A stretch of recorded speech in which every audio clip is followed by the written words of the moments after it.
하나님의 나라와 70인의 제자 파송이라는 제목으로 같이 은혜를 나누겠습니다.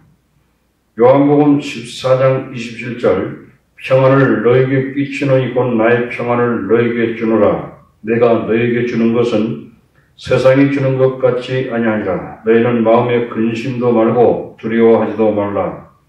사도 바울은 다음과 같이 말하고 있습니다. 로마서 5장 1절에 그러므로 우리가 믿음으로 의롭다 하심을 얻었은즉 우리 주 예수 그리스도로 말미암아 하나님으로 더불어 화평함을 누리자. 복음을 전하는 자들은 사고 싶지 않는 물건을 억지로 파는 가난한 거지들이 아닌 것입니다. 저들은 절망적인 세상에 하나님의 평화를 전달하는 하나님의 대사 엠버세이더스들입니다. 저들은 우리를 영접하는 어떤 집이든지 큰 축복을 전달하는 자로서 하나님께서 우리를 쓰실 것에 대한 확신이 필요합니다. 두 번째, 하나님의 나라가 가까이 왔다고 말하라는 것입니다. 누가복음 10장 3절에 10장 8절에 어느 동네에 들어가든지 너희를 영접하거든 너희 앞에 차려놓은 것을 먹고, 예수님의 비전은 개인적인 가정을 넘어서서 도시와 마을로 확장됐습니다. 도시들이 제자들을 영접할 때 제자들은 사람들이 제공하는 음식을 먹을 수 있습니다. 이것은 서로를 영접하는 표시입니다. 음식은 문화의 중요한 부분입니다. 갈릴리로부터 온 제자들은 유대와 이방인의 음식을 먹었습니다. 그렇게 함으로써 제자들은 그 문화를 맛보았습니다. 그것은 그 도시의 문화를 포용하고 수용한다는 것을 의미합니다. 음식 먹는 교제를 나누는 것도 중요하지만 예수님의 가르치심의 주된 요점은 아닙니다. 누가복음 10장 9절에 거기 있는 병자들을 고치고 또 말하기를 하나님의 나라가 너희에게 가까이 왔다 하라. 치유하고 복음을 전파하는 것이 정확히 예수님께서 행하신 것입니다. 그것은 사람들이 고통과 아픔을 함께하고 하나님의 능력으로 사람들을 돕는 것이 요구되는 것입니다. 예수님은 단지 제자를 정보 전달하는 자로 보내시지 않으셨습니다. 예수님은 병든 자를 고치게 함으로써 고통당하는 사람들에게 제자들을 목자로 보내셨습니다. 예수님은 치유에 대해서 중요하게 생각하고 다루고 계십니다. 그러나 치유는 항상 기적의 결과는 아닙니다. 누구도 아픈 사람을 위하여 방문하고 기도할 수 있습니다. 이렇게 하는 것은 사람들로 하여금 복음의 메시지의 마음을 열어주게 하는 것이 되는 것입니다. 그리스도인 믿음인 로마 제국에 들어갔던 방법 중에 하나는 치유를 통해서입니다. 전염병이 로마에 퍼져서 시민들이 안전을 위해서 도피했을 때 그리스도인들은 목숨을 걸고 병자들을 돌보았습니다. 그러므로 아픈 사람들은 그리스도인들을 신뢰하고 복음의 메시지에 마음문을 열었습니다. 그 메시지는 하나님의 나라가 가까이 왔다입니다. 이것은 왕이신 예수님이 가까이 오셨다는 것입니다. 사람들이 예수님의 말씀을 받아들이고 예수님을 인정한다면 사람들은 하나님의 나라를 마음속에 받게 되는 것입니다. 개인적으로 사람들에게 있어서 이것은 마귀가 주는 고통에서 해방이고 죄 용서함이며 하나님과의 관계 회복입니다. 하나님으로부터 흘러나오는 샘처럼 기쁨과 평안과 사랑을 누릴 수 있었습니다. 샘처럼 흘러나오는 물은 영적으로 목마른 자들의 갈증을 해갈시켜주고 축복이 되는 것입니다.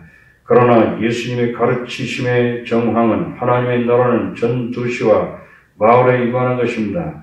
기독교 역사에서 보듯이 어느 도시든 국가이든 예수님을 왕으로 모셔드리면 하나님의 나라를 체험하게 되는 것입니다. 그러나 모든 사람들이 다 예수님을 믿는 것은 아닙니다. 누가복음 10장 10절에 어느 동네에 들어가든지 너희를 영접하지 아니하거든 그 거리로 나와서 말하되 너희 동네에서 우리 발에 묻은 먼지도 너희에게서 털어버리노라.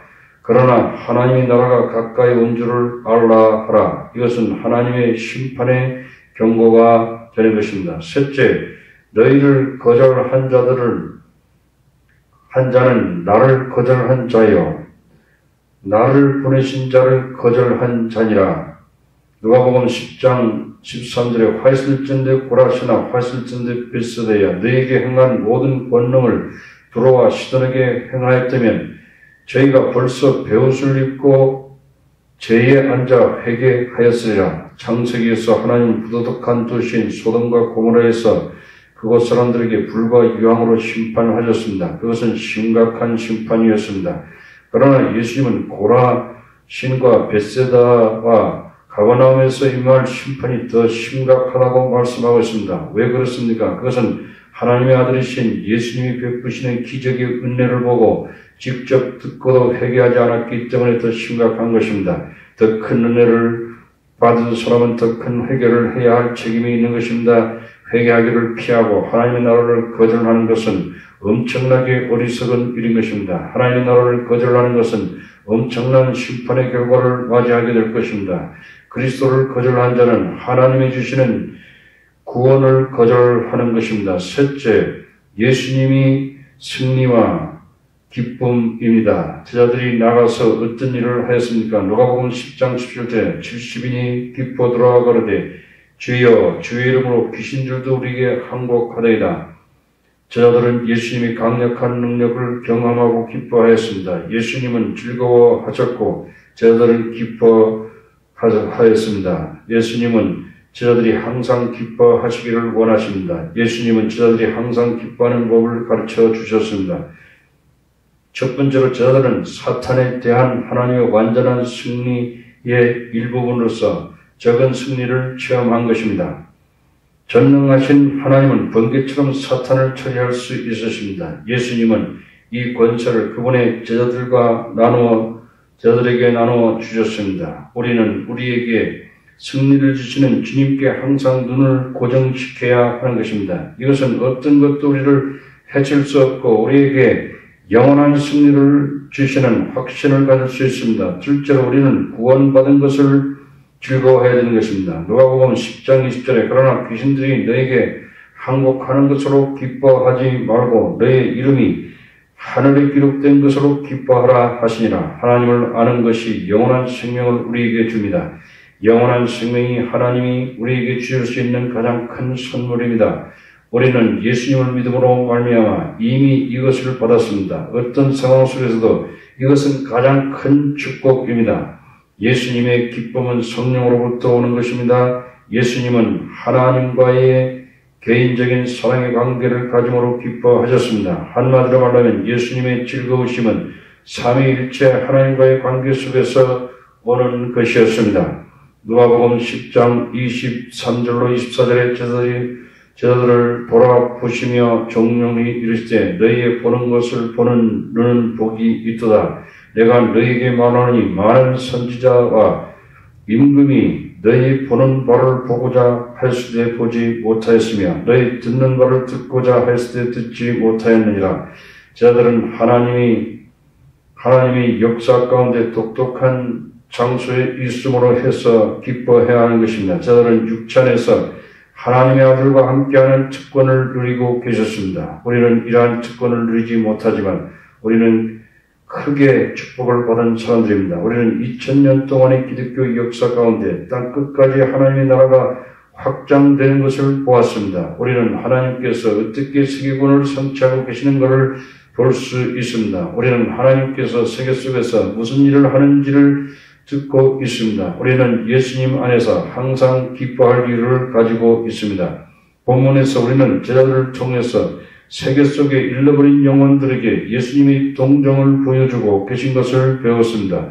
우리는 주여 추수꾼을 일터에 보내주소서 하고 기도하여야 할 것입니다. 당신의 나라가 이 땅에 이 교회에 임하게 하옵소서 하고 기도하여야 할 것입니다. 나라에 임하시며 뜻이 하늘에서 이룬 것처럼 우리 교회를 통해서 이 제주 지역에 하나님의 나라가 임하고 하나님의 뜻이 하늘에서 이루어진 것처럼 이 지역 땅에 이루어져야 될 줄로 믿습니다. 아멘.